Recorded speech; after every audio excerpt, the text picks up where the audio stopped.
Hello, everybody. My name is SMILJANA. I'm Associate Professor of Tourism at the Faculty of Economics, Business and Tourism at the University of Split.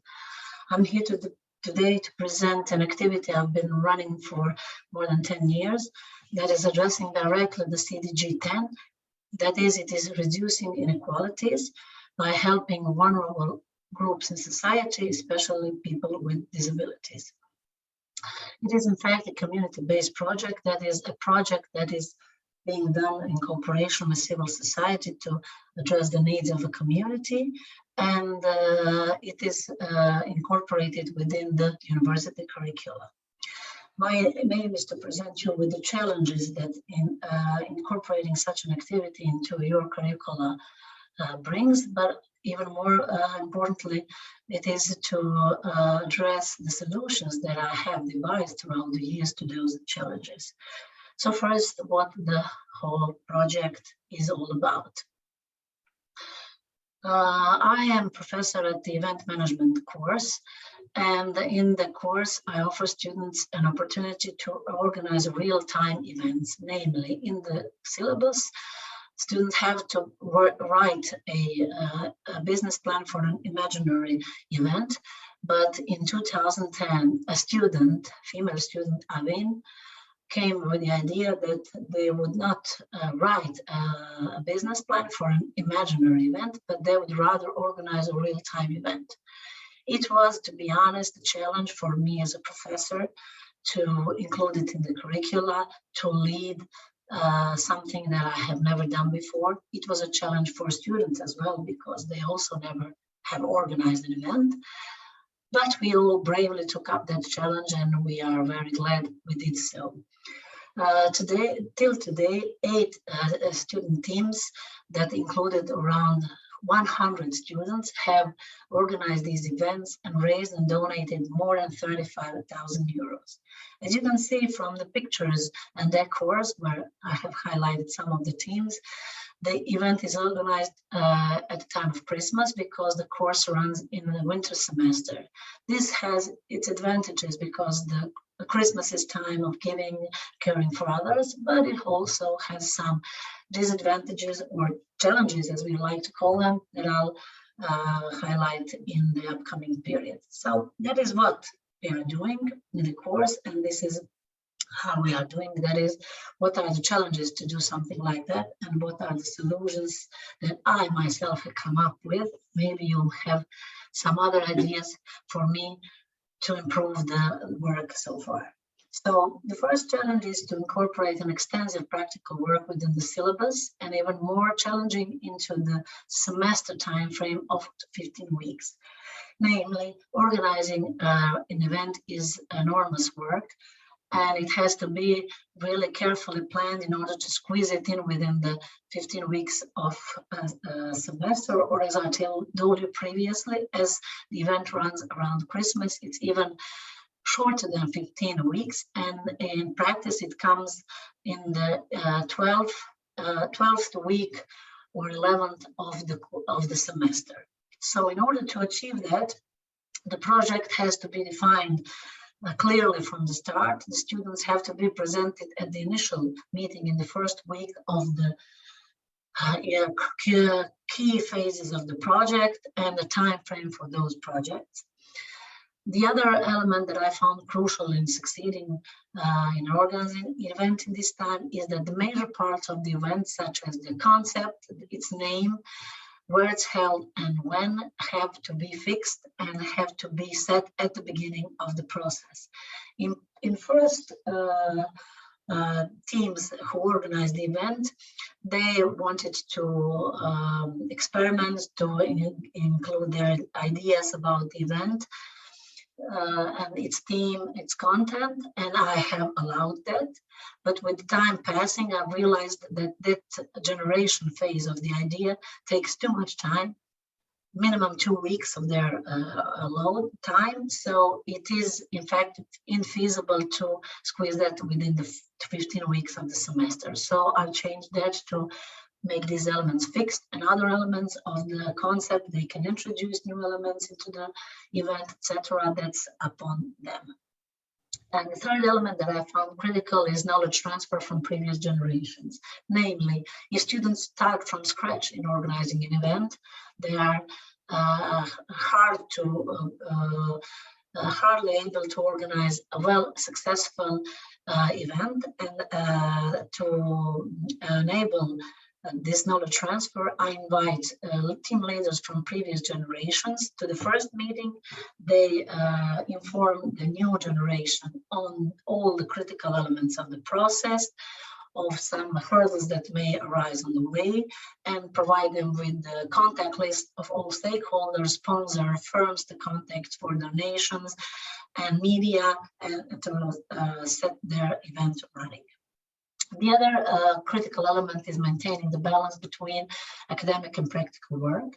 And as I've told you, there's a lot of practical work to run an event, and to also include academic part, as the activities are done within a course and ECTS are accredited.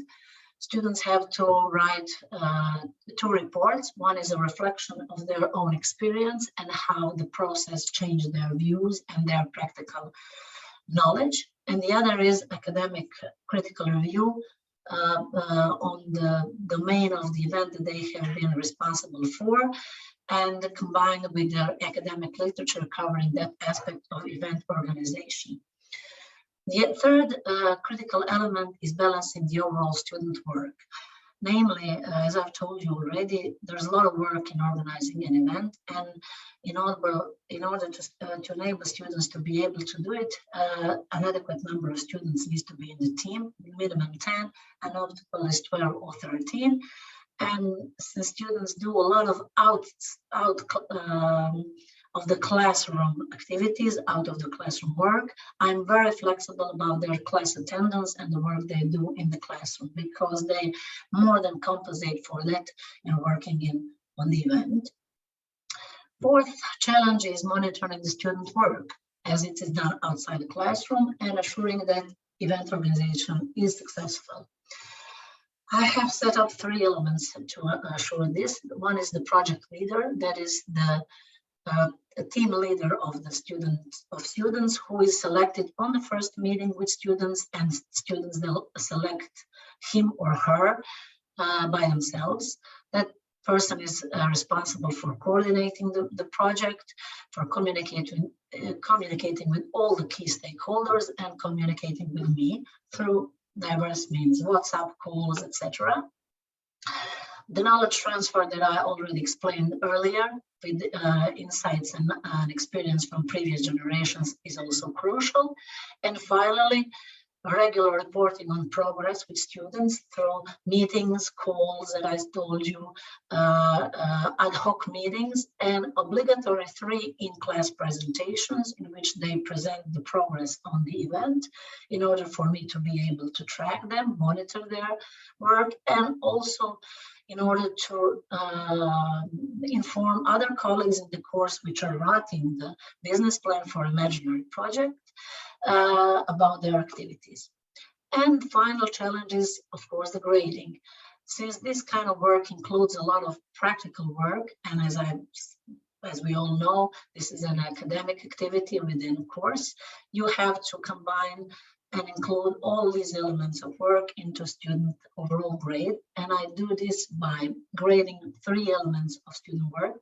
That is overall smoothness and success in event organization, which I give 40% of the grade to. Then internal grading of the team by students themselves. That is, each student is grading all other students in 3 elements. That is their initiative and ideas, their work throughout the project, and their team cooperation and work. That makes up 10% of their grade. And then the academic part with their report and critical review that I've mentioned also makes a substantial part, for more than 40% of their grade, and that all together combines their total grade. So this is how we do it, and at the end I would like to present what is the impact of all this activity. And to demonstrate that, I think the most illustrating is to give you the quotes from the student reports. And if you read through them here, you can see these are just some of them, but I can say that this really reflects the majority of the highlights. And they mostly say that it is one of the best experiences in their studies, and many times the best experience in their lives, that they have learned enormously, and that they have learned more than they can learn from the best textbook or academic paper written ever, because working by doing is the best way, learning by working is the best way of learning. So I can honestly say that I have had rare negative comments of all those 100 students, and if there were any, they mostly related to some of